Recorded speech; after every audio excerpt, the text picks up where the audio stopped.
I'm going to shock you right now, and I'm going to tell you that dogs and cats and horses who pass away will always tell you, I don't want to focus on this part. I want to focus on this part. So I just got off the phone with a client today for deceased dogs. And these dogs have been gone for a few years. And the dog had lovely things to say and was just such a guardian angel spirit for that family now.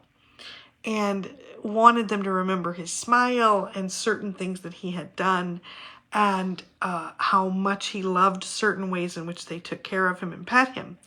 But the one thing that the woman brought up with me was, I need to know, I never felt as though I could help him because he would get so nervous when I would drive past this area of town.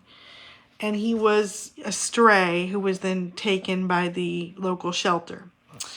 But he was, shaking every time. And she was an energy healer or had some energy healing skills. And she felt no matter what she ever did, every time they would go in that area of town, he would shake.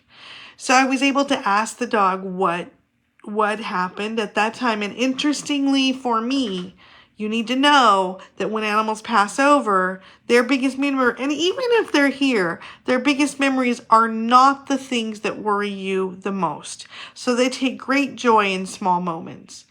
And when I showed him being so scared in the car and asked what had happened, he gave some pretty big specifics about that, but said to her, I don't want you to focus on that. When you focus on this one piece, there was nothing in you that was supposed to have the job of healing me from that early trauma.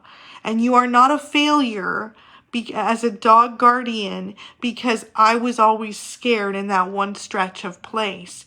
And for you to bring that up repeatedly and to think of it repeatedly negates the 16 years we had together where all you could think about was the smile on my face and how much fun I had with my brother dog.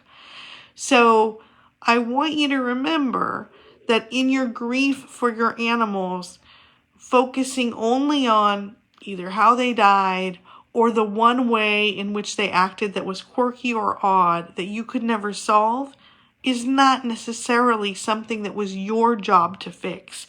They do have their own karma. They do have their own life path. You can certainly hire someone like me as an energy worker more than once to kind of work on anxiety, for example.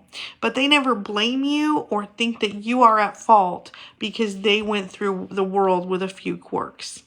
I hope you have a wonderful day. And if you have any questions about how animal communication works with living animals or deceased animals, please drop them below.